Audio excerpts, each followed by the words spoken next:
Oh my golly gosh, guess what time it is? It's stats time again, the full statistical meta breakdown. The data is not just from tier 1 kickoffs, but also all of stage 1. So that's what we'll be doing today and tomorrow. Today we're going to go through the first 4 maps alphabetically, and then tomorrow we'll do the last 3 maps alphabetically, and then take a look at the overall data as well. So let's kick it off with Ascent. And of course, Ascent and Icebox that we're going to take a look at today weren't involved in kickoff. So this is obviously data just taken from stage 1.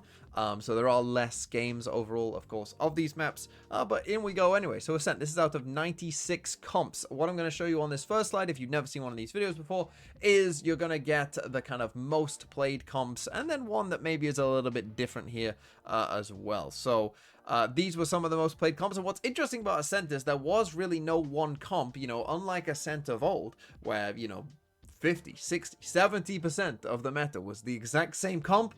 This Ascent was always a little bit different. There was always kind of like, oh, we're playing Teo instead of Sova, or we're playing Yoru instead of Jet, or we're playing Vice instead of Cypher, or Killjoy, right? There was always just like little bit difference, you know, mostly the same sort of comp, doing very similar things, but just, you know, a slight tweak, slight little differences, right? So you can see here that none of them were really like, you know, that high in terms of the amount of games that were actually played. And actually of the 3 that I'm showing you right here, you know, none of them were particularly that great.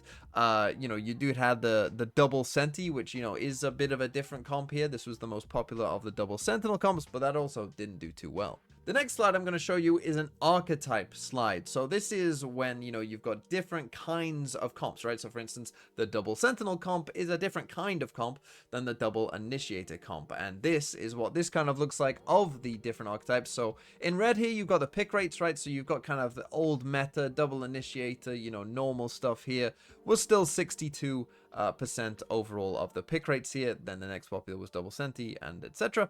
And then you've got their win rates, their non-mirror win rates here, right? So for instance, if a double Senti comp played against another double Senti comp, that would not be counted for this, right? So this is really the non-mirror win rates is just when a double Sentinel comp played against a triple Initiator comp, or, you know, a meta comp, or a double Smokes comp, right? Like, then that data would be counted for the non-mirror win rates. So when taking a look at the non-mirror win rates here, you can see that despite the fact that, you know, the meta comps are making up a lot of the pick rate, they're also kind of probably just the best option, right? Yes, the double duelist comps, you know, did do okay, but that's a relatively small sample size, of course. And I think a lot of people, you know, coming off the Teo nerf are perhaps expecting, you know, maybe on Ascent we'll see even more double Senti.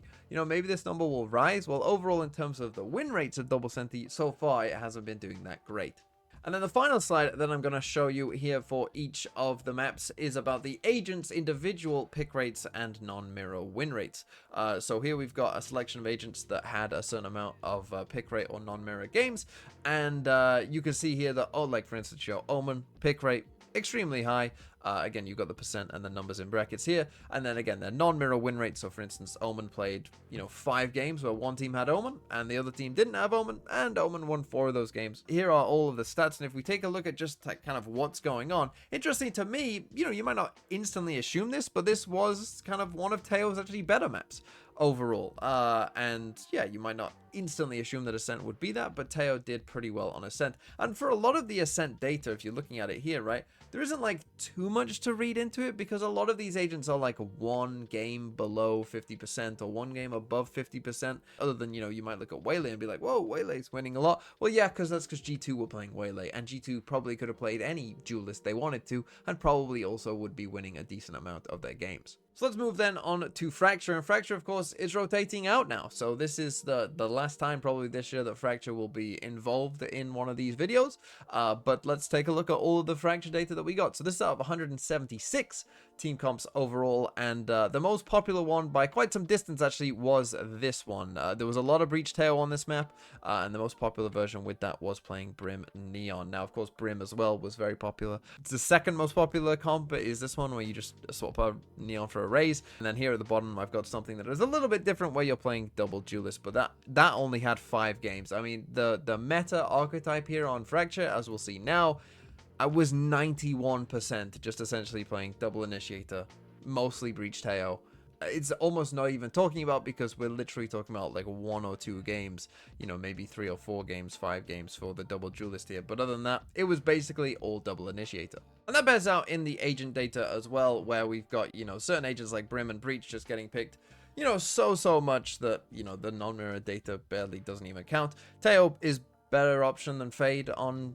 Fracture, but I'm sure I'm not, you know, shocking you too much with that one either. Really, this comes down to the Sentinel and Duelist data, and the Sentinel stuff is kind of interesting because Cypher, despite being kind of by far the most picked Sentinel of kind of Cypher, Killjoy, or Vice, actually was the worst performing. And I remember from last time as well that Killjoy also significantly outperformed Cypher on Fracture. So despite the fact that Cypher is getting picked a lot more than Killjoy, maybe there actually is some room there for Killjoy, or even Vice, of course, who's come about as well and also is doing a little bit better than Cypher overall. So that perhaps, if Fracture was staying in, would be something to track down the line. But in the Duelist data, really there is no competition, as you can kind of see.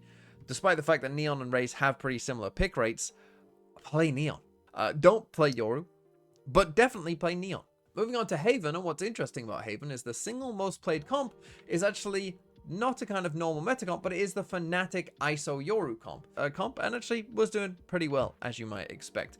Now, in terms of some other comps, again, you've got, you know, there's quite a bit of this again on Haven, where, you know, we've got Teo in here sometimes, we've got Yoru in here sometimes, Neon in here sometimes. You know, there was some swapping around, maybe even a different Sentinel every so often, right?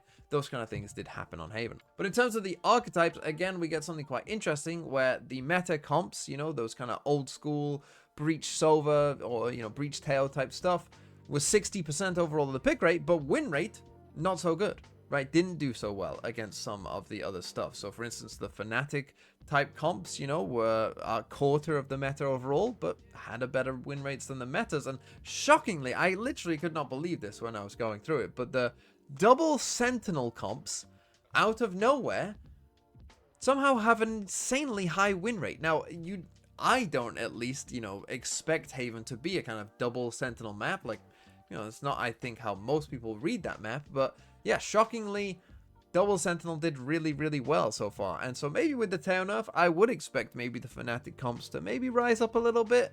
Maybe even we'll see double Sentinel rise up a little bit, because apparently the teams that played double Sentinel did do pretty well. And then for the agent data on Haven, we have some pretty interesting things. Again, of course, Omen getting picked a bunch, but Breach. Now, if you've watched these videos before, you will know that Breach historically has not performed so well, particularly on a map like Haven, which again, you would think of as like a Breach home map. Well, again, it's happening again, where Breach's win rate is very low on Haven. And I say this every year, right? Like theoretically, Breach, Haven makes sense, but how is this happening every single year, where Breach's win rate is below like 40% on Haven, despite being picked a lot? I don't know. At some point, we might just need to accept that it's true. Either way, Sova and Teo still did perfectly fine. And again, you've got Cypher as the kind of majority pick rate. And what's interesting about Cypher on Haven is it's kind of the inverse of Fracture, where I remember back when Killjoy was getting picked a lot, that Cypher was vastly outperforming Killjoy on Haven. And now, even though, you know, the kind of meta has caught up to that, it seems, right? And like, most teams are picking Cypher, that still kind of is the case, and has historically been the case, where Cypher has kind of been the better choice. And this is an example of where the meta has kind of caught up to that in terms of what teams are playing. The Duelist data is also very interesting, though, where Yoru, you might not expect this, Yoru is the most picked Duelist on Haven, which if you said that, you know, last year, people would be like, what the hell is going on? When it comes to the Duelist data, though, really it's just Jet is kind of struggling more than the others, right? That if you are going to go maybe for a more old school kind of comp, again, probably just play Neon instead of Jet. And then finally, we have Icebox. And again, Icebox is another map where, you know, there is a bit less data because it wasn't involved during kickoff, but it still does have 124 comps overall. The most played comp was kind of, again, this kind of old school, you know, Viper, Jet, Killjoy, this time with KO Teo. There was a lot, again, of this kind of rotation of, you know, oh, we're playing Sova Teo, we're playing Sova KO, we're playing Gecko Teo, you know, all of those kind of things, just swapping like one initiator was pretty common. But you also also had obviously the Harbor, kind of very popular in America's comp here with the Harbor double controller. And then towards the end of the split, you had a lot of, or not a lot, but some of these comps kind of coming about, like Sentinels or G2 were even playing a version of this kind of with Harbor, where you're playing no duelist, double smokes, double initiator. And those did pretty well, as we'll see now in the Archetype slide, because again, despite being, the old, double initiator, that's what we're playing on Icebox. Again, it did horrendously bad, right? You'd be pretty much better off playing anything else. This second column is basically Fnatic, right? Where they're playing a Sage and no Duelist, right? But this one is the one I'm kind of interested in. I mean, again, you've got kind of the Harbor comp here and some other variants of this doing pretty well.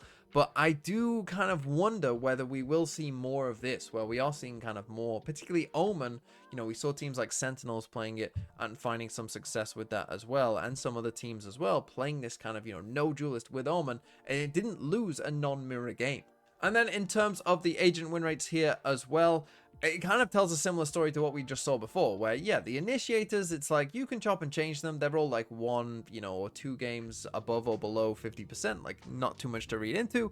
But what you can read into is the fact that, the controllers here, oh, doing pretty well. The duelists here, oh, not doing so well, right? And that kind of is the theme that is playing out here, that, I do think that playing double controller, maybe with no duelist, is a direction that more teams should be going towards. So that is today's statistical breakdown of Stage 1 and Kickoff. As I say, tomorrow we'll be doing the other 3 maps and the overall data as well. No spoilers on who is going to be the worst performing agent.